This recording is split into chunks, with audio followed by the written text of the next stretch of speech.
ಮತ್ತೊಂದು ಈ ಪ್ರಕರಣದ ಟ್ವಿಸ್ಟ್ ಅಂತ ಅಂದ್ರೆ ಈ ಮಾಸ್ಕ್ ಮ್ಯಾನ್ ಚಿನ್ನಯ್ಯ ಅಂಡ್ ಆತನ ತಂಡ ಸರ್ಕಾರದ ಕಣ್ಣಿಗೆ ಹೇಗೆ ಮಣ್ಣೆರಚಿದ್ರು ಅನ್ನುವಂಥದ್ದು ಬೆಳಕಿಗೆ ಬಂದಿದೆ. ಸುಪ್ರೀಂ ಕೋರ್ಟ್ನಲ್ಲಿ ಇವ್ರ ಹಿಂದೆ ಸಲ್ಲಿಸಿದಂತ ಒಂದು PIL ವಜಾ ಆಗಿದ್ರು ಕೂಡ ಅದೆಂತ ಕಳ್ಳಾಟ ಆಡಿದ್ದರು ಗೊತ್ತಾ? ಬನ್ನಿ ಅದಕ್ಕೆ ಸಂಬಂಧಪಟ್ಟ ಇನ್ನೊಂದು ರಿಪೋರ್ಟ್ ನೋಡ್ಕೊಳ್ಳೋಣ.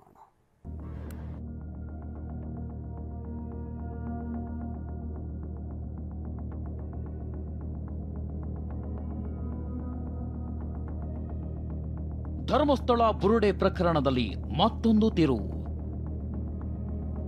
ಸುಪ್ರೀಂನಲ್ಲಿ PIL ವಜಾ ಮುಚ್ಚಿಟ್ಟಿದ್ದ ಚಿನ್ನಯ್ಯ ಅಂಡ್ ಟೀಮ್.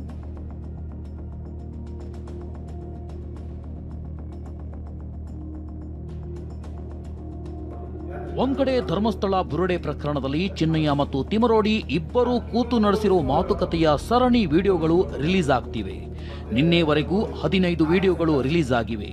ಇದೀಗ ಸುಪ್ರೀಂ ಕೋರ್ಟ್ PIL ವಜಾ ಮಾಡಿದ್ದನ್ನ ಚಿನ್ನಯ್ಯ ಮತ್ತು ಟೀಮ್ ಮುಚ್ಚಿಟ್ಟಿರೋ ಸ್ಫೋಟಕ ವಿಚಾರ ಬಹಿರಂಗವಾಗಿದೆ.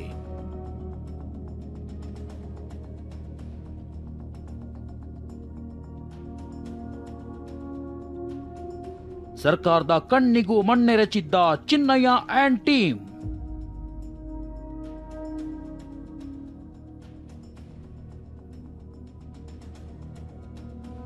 ಹೌದು, ಚಿನ್ನಯ್ಯ ಅಂಡ್ ಟೀಮ್ 1995ರಿಂದ 2004ರವರೆಗೆ ಧರ್ಮಸ್ಥಳದಲ್ಲಿನ ಪ್ರಕರಣಗಳ ಬಗ್ಗೆ ತನಿಖೆ ನಡೆಸುವಂತೆ ಸುಪ್ರೀಂ ಕೋರ್ಟ್ಗೆ ಮನವಿ ಮಾಡಿತ್ತು.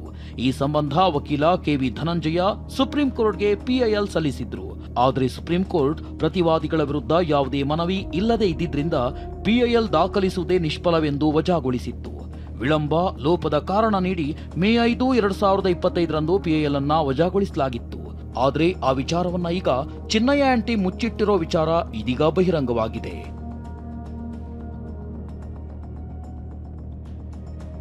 ಅಂದು ಅರ್ಜಿ ವಿಚಾರಣೆ ವೇಳೆ ಚಿನ್ನಯ್ಯ ಅಂಡ್ ಟೀಮ್ಗೆ ಸುಪ್ರೀಂ ಕೋರ್ಟ್ ತರಾಟೆ ತೆಗೆದುಕೊಂಡಿತ್ತು.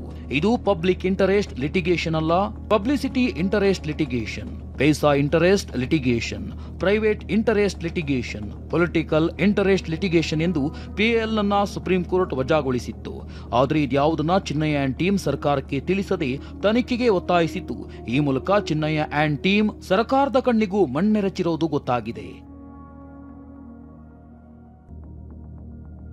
ಸುಪ್ರೀಂ ಕೋರ್ಟ್ PIL ತಿರಸ್ಕರಿಸಿದ್ದ ವಿಚಾರವಾಗಿ ಮಾತನಾಡಿದ ಹೋರಾಟಗಾರ ಗಿರೀಶ್ ಮಟ್ಟಣ್ಣನವರ್ 2 ಕಾರಣ ಕೇಳಿ ಸುಪ್ರೀಂ ಕೋರ್ಟ್ ಅರ್ಜಿ ತಿರಸ್ಕಾರ ಮಾಡಿದೆ ಎಂದಿದ್ದಾರೆ. ಸುಪ್ರೀಂ ಕೋರ್ಟ್ ನಲ್ಲಿ PIL it was a public interest litigation. ಈಗ ಅಲ್ಲ ವಜಾ ಅಲ್ಲ, ವಿತ್ ಕಾರಣ ಕೇಳಿ ಅವರು ಡಿಸ್ಪೋಸ್ ಮಾಡಿದ್ರು. 2 ಕಾರಣವನ್ನ ಅವರು ಕೊಟ್ಟಿದ್ದರು. ವಿಟ್ನೆಸ್ ಪ್ರೊಟೆಕ್ಷನ್ ಆಕ್ಟ್ ಅಲ್ಲಿ ಕೊಡಬೇಕು, ಅವರಿಗೆ ವಿಟ್ನೆಸ್ ಪ್ರೊಟೆಕ್ಷನ್ ನೀವು ಕೊಡಬೇಕಾಗತ್ತೆ, ಮತ್ತು FIR ನ ದಾಖಲೆ ಮಾಡಿ. SIT ತನಿಖೆ ಮುಂದುವರಿಸಲು ಸರ್ಕಾರ ಒಲವು.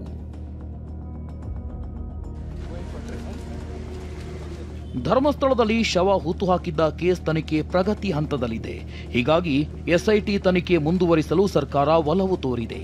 ಅಷ್ಟೇ ಅಲ್ಲ, ತನಿಖೆಯನ್ನ ಚುರುಕುಗೊಳಿಸುವಂತೆ SIT ಮುಖ್ಯಸ್ಥ ಪ್ರಣಬ್ ಮೊಹಂತಿಗೆ ಸರ್ಕಾರ ಸೂಚನೆ ನೀಡಿದೆ.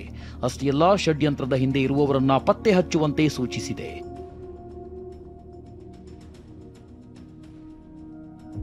ಇನ್ನು SIT ತನಿಖೆ ಬಗ್ಗೆ ಮಾತನಾಡಿ ದೆಹಲಿ ವಿಶೇಷ ಪ್ರತಿನಿಧಿ ಜಯಚಂದ್ರ, SIT ಮಾಡದೇ ಇದ್ರೆ ಇಷ್ಟು ಸಹ ಹೊರಗೆ ಬರುತ್ತಿರಲಿಲ್ಲ. ಹೀಗಾಗಿ ಸತ್ಯ ಹೊರಬಂದಿದೆ. ಪಾಲಿಟಿಕ್ಸ್ ಜಾಸ್ತಿ ಆಗಿದೆ. ಸಂಪೂರ್ಣ ವರದಿ ಬರಲಿ, ನೋಡೋಣ ಎಂದಿದ್ದಾರೆ. ಧರ್ಮಸ್ಥಳ ವಿಚಾರದಲ್ಲಿ ಒಂದು ದೊಡ್ಡ ಷಡ್ಯಂತ್ರ ಇದ್ದಾರೆ ಅಂತಕ್ಕಂಥದ್ದು ಅನುಮಾನ ಇಲ್ಲ. ಈಗ ಇಲ್ಲಿವರೆಗಾಗಿ ನಮಗೆ ಮಾಧ್ಯಮದ ಮುಖೇನ ಸಿಕ್ಕಿರ್ತಕ್ಕಂಥ ವಾರ್ತೆಯ ಹಿನ್ನೆಲೆಯಲ್ಲಿ ನಾವು ಲೆಕ್ಕ ಹಾಕಿದಾಗ ಎಲ್ಲೋ ಒಂದು ಕಡೆಗೆ ಎಲ್ಲ ಶಕ್ತಿಗಳು ಕೂಡ, ಧರ್ಮಸ್ಥಳದ ವಿರುದ್ಧವಾಗಿರ್ತಕ್ಕಂಥ ಶಕ್ತಿಗಳೆಲ್ಲವೂ ಕೂಡ ಐಡೆಂಟಿಫೈ ಆಗಿರೋದು ಎಲ್ಲಿ ಅಂತಂದ್ರೆ ಒಂದಲ್ಲ ಒಂದು ರೀತಿಯಲ್ಲಿ BJPನಲ್ಲಿ ಐಡೆಂಟಿಫೈ ಮಾಡ್ಕೊಂಡಿದ್ದಾರೆ. ನ್ಯಾಯಾಧೀಶರ ಮುಂದೆ ಆರೋಪಿ ಚಿನ್ನಯ್ಯ ಹಾಜರ್. ಈ ಎಲ್ಲ ಬೆಳವಣಿಗೆ ಮಧ್ಯೆ ಮಾಸ್ಕ್ ಮ್ಯಾನ್ ಚಿನ್ನಯ್ಯ ಬೆಳ್ತಂಗಡಿ ಕೋರ್ಟ್ಗೆ ಹಾಜರಾಗಿದ್ದು, ನ್ಯಾಯಾಧೀಶರ ಮುಂದೆ BNSS 183 ಅಡಿ ಚಿನ್ನಯ್ಯನ ಹೇಳಿಕೆಯನ್ನ ದಾಖಲು ಮಾಡಲಾಗಿದೆ. ಸಾಕ್ಷಿಗಳನ್ನ ಆರೋಪಿಗಳಾಗಿಸಿ ತನಿಖೆ ಮಾಡಿ. ಧರ್ಮಸ್ಥಳ ಕ್ಷೇತ್ರದ ಭಕ್ತರಿಂದ SITಗೆ ದೂರು. ಬುರುಡೆ ಪ್ರಕರಣಕ್ಕೆ ಸಾಕ್ಷಿಗಳೆಂದು ಬರುವವರನ್ನ ಆರೋಪಿಗಳನ್ನಾಗಿಸಿ ತನಿಖೆ ಮಾಡುವಂತೆ ಧರ್ಮಸ್ಥಳ ಕ್ಷೇತ್ರದ ಭಕ್ತ ಶಶಿರಾ ಶೆಟ್ಟಿ ಅನ್ನೋರು ಎಸ್ಐಟಿಗೆ ದೂರು ನೀಡಿದ್ದಾರೆ. ಚಿನ್ನಯ್ಯ ತಾನು ಹೇಳಿದ್ದೆಲ್ಲ ಸುಳ್ಳು ಎಂದು ಒಪ್ಪಿಕೊಂಡಿದ್ದಾನೆ. ಈ ನಡುವೆ ಧರ್ಮಸ್ಥಳದ ವಿರುದ್ಧ ಷಡ್ಯಂತ್ರಕ್ಕೆ ಸಾಕ್ಷಿಗಳಾಗಿ ಅನೇಕರು ಬರುತ್ತಿದ್ದಾರೆ. ಹಾಗಾಗಿ ಸಾಕ್ಷಿಗಳೆಂದು ಬರುವವರನ್ನ ಆರೋಪಿಗಳನ್ನಾಗಿಸುವಂತೆ ದೂರು ನೀಡಿದ್ದಾರೆ. Bureau report, TV9.